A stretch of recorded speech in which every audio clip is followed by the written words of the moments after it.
आवाज़ की दुनिया के दोस्तों, कविता अच्छा लगे सब्सक्राइब फ्री है। धन से धर्म करे मुनिषी, संत ने कहा सृष्टि उत्पाद वे छोवे युक्त होकर चल रहा है। प्रकृति तो चलेगी, आपको विचार करना है। आपका परिवार कैसे चलेगा, भारत किस प्रकार चलेगा। ये पृथ्वी तो चलेगी, लेकिन अच्छी चले या बुरी, इसका निर्णय हमें करना है। मुनि श्री ने कहा धन से धर्म का संस्कार पड़ जाए तो सर्व कार्य संपन्न हो सकते हैं। यदि कोई उद्योगपति भगवान का अभिषेक पूजन व स्वाध्याय करता है तो समझो पंचम काल से चतुर्थ काल का व्यक्ति आ गया है। श्रवण संस्कृति संस्थान सांगानेर शैशव काल की स्थिति के बारे में कहा कि उस समय बहुत संघर्ष करना पड़ा था। उस वक्त संस्थान के जो विद्वान निकले थे, उन्होंने प्रवचन सभाएं कर आर्थिक स्रोत की व्यवस्था की। उन विद्वानों के प्रति संवेदना व सराहना व्यक्त की। भक्ति कलश का पुण्यार्जक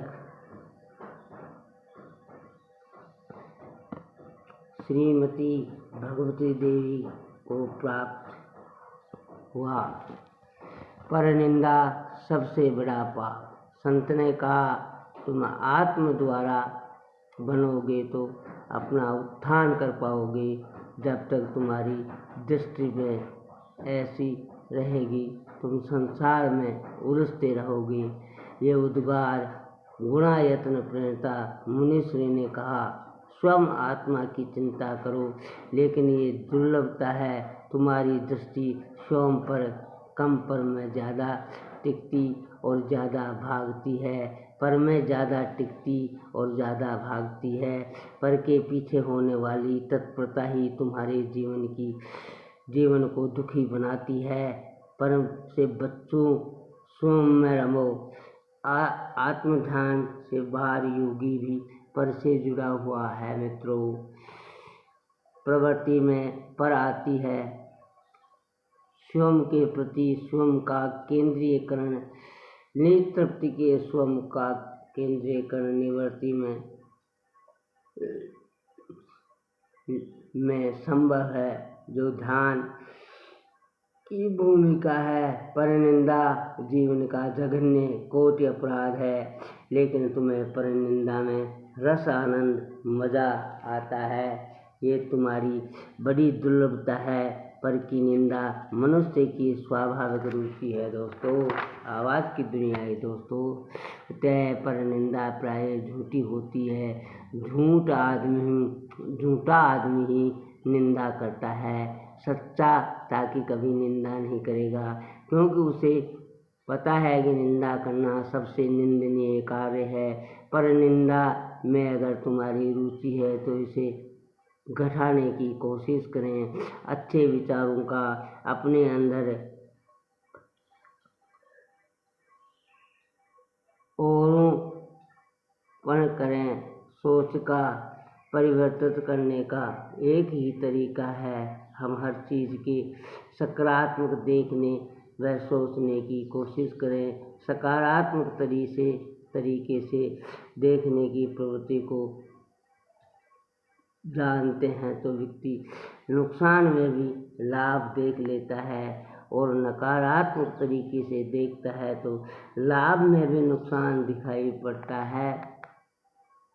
सकारात्मक नजरिया दुख में भी सुख प्रकट करता है और ऊपर है कि हम अपने जीवन में कैसा बनाना चाहते हैं। हम जैसा चाहेंगे वैसा ही जीवन बनेगा।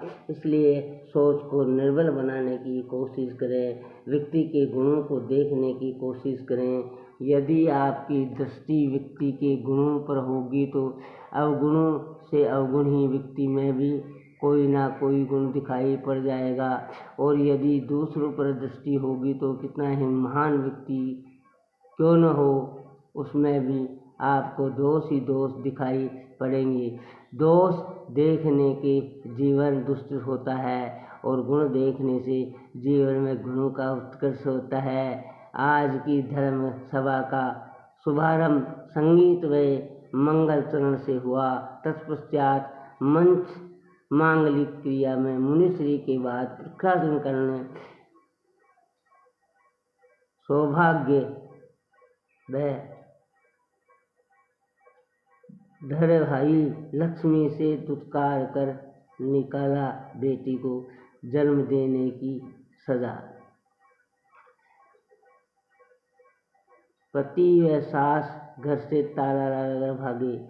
नवजात बेटी को लेकर माँ बैठी धरने पर पति को पकड़ा, फिर जमानत पर छोड़ा। केंद्रीय कर्मियों व पेंशन भोगियों को तोहफा